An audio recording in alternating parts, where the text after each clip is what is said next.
কয়েকজনের পদত্যাগে দলে কোনো প্রভাব পড়বে না, মন্তব্য আখতার হোসেনের। নতুন রাজনৈতিক দলে যোগ দিলেন হিরো আলম, পেতে পারেন বড় পদ। বিএনপিতে যোগ দেওয়া নিয়ে বিশেষ তথ্য তাসনিম জারার। স্থগিত জামায়াতে ইসলামীর মহাসমাবেশ। দিল্লির মন্তব্য উদ্দেশ্য প্রণোদিত, প্রত্যাখ্যান ঢাকার।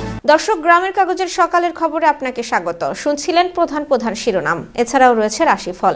এবার চলুন যাওয়া যাক মূল আয়োজনে। কয়েকজনের পদত্যাগে দলে কোনো প্রভাব পড়বে না, যা কিছু হচ্ছে তা গণতান্ত্রিক প্রক্রিয়ার মধ্য দিয়েই হচ্ছে। জামায়াতের সঙ্গে জোটের বিষয়কে কেন্দ্র করে এনসিপির কয়েকজন নেতাকর্মীর পদত্যাগ প্রসঙ্গে এই কথা বলেন জাতীয় নাগরিক পার্টির সদস্য সচিব আখতার হোসেন। তিনি আরও বলেন, দলীয় সিদ্ধান্ত ও রাজনৈতিক অবস্থান স্বচ্ছ প্রক্রিয়ায় নির্ধারণ করা হবে। জাতীয় নাগরিক পার্টি থেকে পদত্যাগ করেছেন দলের জ্যেষ্ঠ যুগ্ম সদস্য সচিব তাসনিম জারা। এরপরই গুঞ্জন ওঠে বিএনপিতে যোগ দিতে পারেন তিনি, তবে বিএনপিতে যোগ দেওয়ার কোনো সম্ভাবনা নেই বলে জানিয়েছেন তাসনিম জারা।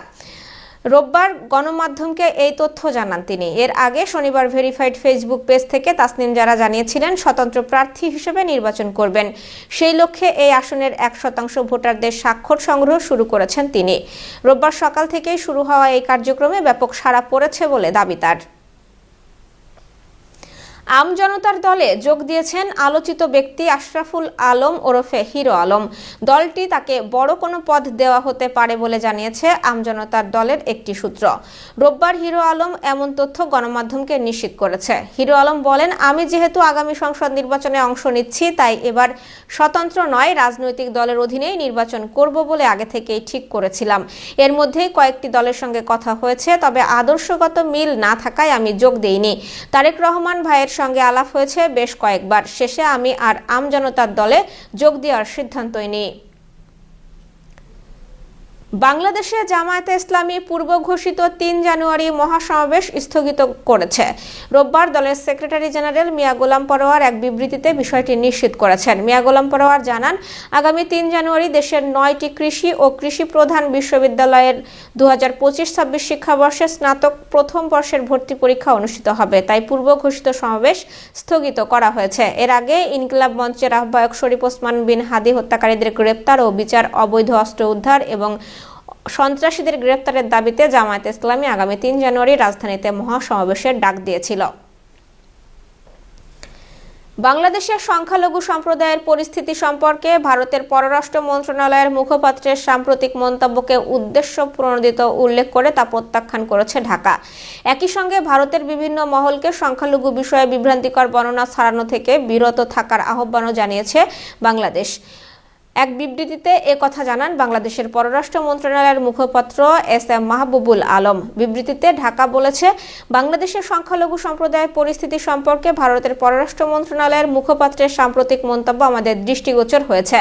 তার মন্তব্য বাস্তব পরিস্থিতির প্রতিফলন নয়। বাংলাদেশ সরকারের সাম্প্রদায়িক সম্প্রীতির দীর্ঘদিনের ঐতিহ্যকে ভুলভাবে উপস্থাপন করে এমন কোনো বিভ্রান্তিকর, অতিরিক্ত বা উদ্দেশ্য প্রণোদিত বর্ণনা বাংলাদেশ সরকার স্পষ্টভাবে প্রত্যাখ্যান করে। দর্শক, এবার চলুন জেনে নিই কেমন যাবে আপনার আজকের দিন, অর্থাৎ 29 ডিসেম্বরের সম্ভাব্য রাশিফল। মেষ রাশির আজ কর্মক্ষেত্রে দায়িত্ব ও ব্যস্ততা বাড়বে। ঊর্ধ্বতনদের সঙ্গে সম্পর্ক ভালো রাখুন। আর্থিক বিষয়ে হঠাৎ খরচ হতে পারে। প্রেমের ক্ষেত্রে ভুল বোঝাবুঝি এড়িয়ে চলুন এবং স্বাস্থ্য মোটামুটি ভালো থাকবে। বৃষ রাশির পারিবারিক সুখ ও মানসিক শান্তি পাবেন। অর্থনৈতিক দিক মজবুত হবে। ব্যবসায়ের নতুন সুযোগ আসতে পারে এবং দাম্পত্য জীবনে আনন্দের পাশাপাশি স্বাস্থ্য ভালো থাকবে। মিথুন রাশির আজ যোগাযোগ ও সামাজিক কাজে সাফল্য আসবে। দূরযাত্রার সম্ভাবনা রয়েছে। পুরানো বন্ধুদের সঙ্গে দেখা হতে পারে। প্রেমে নতুন মোড় আসতে পারে এবং শরীরচর্চায় মন দিন। কর্কট রাশির অপ্রত্যাশিত ব্যয় বাড়তে পারে, তবে আটকে থাকা কাজ শেষ হবে। পারিবারিক বিষয়ে ধৈর্য ধরুন। প্রেমে আবেগ সংযত রাখুন এবং স্বাস্থ্য সচেতনতা প্রয়োজন। সিংহ রাশির সম্মান ও সুনাম বৃদ্ধি পাবে। নতুন কাজ শুরু করার জন্য দিনটি শুভ। আর্থিক লাভের সম্ভাবনা আছে এবং দাম্পত্য জীবনে সুখ, স্বাস্থ্যে উন্নতি হবে।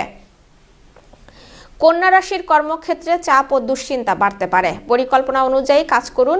অর্থ ব্যয় নিয়ন্ত্রণে রাখুন এবং প্রেমে দূরত্ব আসতে পারে। বিশ্রাম প্রয়োজন আপনার জন্য আজ। তুলা রাশির বন্ধু ও সহকর্মীদের সহযোগিতা পাবেন। নতুন প্রস্তাব আসতে পারে। আর্থিক দিক স্থিতিশীল থাকবে। প্রেমে আনন্দ ও বোঝাপড়া বাড়বে এবং স্বাস্থ্য ভালো থাকবে।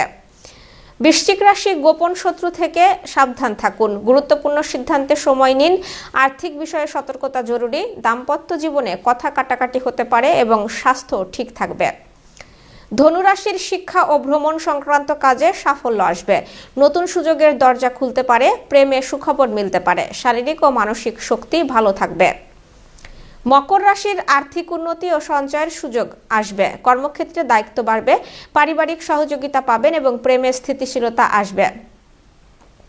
কুম্ভ রাশির, নতুন পরিচয় ও বন্ধুত্ব গড়ে উঠবে। সৃজনশীল কাজে সাফল্য আসবে। অর্থনৈতিক অবস্থার উন্নতি হবে। প্রেমে রোমান্টিক সময় কাটবে এবং স্বাস্থ্য ভালো থাকবে। মীন রাশির, আবেগ নিয়ন্ত্রণে রাখলে সুফল পাবেন। পারিবারিক সম্পর্ক দৃঢ় হবে। কর্মক্ষেত্রে ধীরে হলেও অগ্রগতি হবে এবং প্রেমে আন্তরিকতা বাড়বে। স্বাস্থ্য সচেতন থাকুন।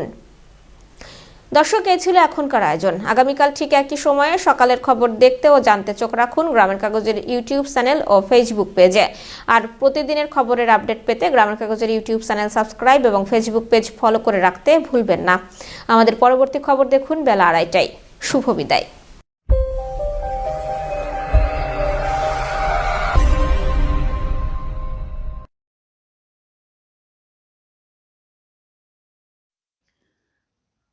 সোমবার বিএনপির চেয়ারপারসন খালেদা জিয়া ও দলের ভারপ্রাপ্ত চেয়ারম্যান তারেক রহমানের পক্ষে মনোনয়ন জমা দেওয়া হবে। রোববার 28 ডিসেম্বর বিএনপির মিডিয়া সেলের সদস্য শাহরুল কবির খান এ তথ্য জানিয়েছে। তিনি জানান, 29 ডিসেম্বর সোমবার বিএনপির ভারপ্রাপ্ত চেয়ারম্যান তারেক রহমানের পক্ষে ঢাকা 17 আসনে মনোনয়নপত্র জমা দেওয়া হবে। বেলা 11টায় ঢাকায় সেগুনবাগিচায় ঢাকা বিভাগীয় কমিশনার ও রিটার্নিং অফিসারের কার্যালয়ে এ মনোনয়ন জমা কার্যক্রম অনুষ্ঠিত হবে। এতে নেতৃত্ব দেবেন বিএনপির প্রধান নির্বাচন সমন্বয়ক ও চেয়ারপারসনের উপদেষ্টা কাউন্সিলের সদস্য আব্দুস সালাম এবং অধ্যাপক ডক্টর ফারহাদ হালিম ডোনার। একই দিন দুপুর 12টায় বগুড়া 7 আসনে বিএনপির চেয়ারপারসন বেগম খালেদা জিয়ার পক্ষে এবং বগুড়া 6 আসনে তারেক রহমানের পক্ষে মনোনয়নপত্র জমা দেওয়া হবে। বগুড়া জেলা প্রশাসক ও রিটার্নিং অফিসার কার্যালয়ে অনুষ্ঠিত এই কার্যক্রমে নেতৃত্ব দেবেন বগুড়া জেলা বিএনপি সভাপতি রেজাউল করিম বাদশা। এছাড়া ফেনী 1 সংসদীয় আসনে বিএনপির চেয়ারপারসন বেগম খালেদা জিয়ার পক্ষে মনোনয়নপত্র জমা দেওয়া হবে। এই কার্যক্রমে নেতৃত্ব দেবেন ঢাকা মহানগর দক্ষিণ বিএনপির আহ্বায়ক রফিকুল ইসলাম মজনু।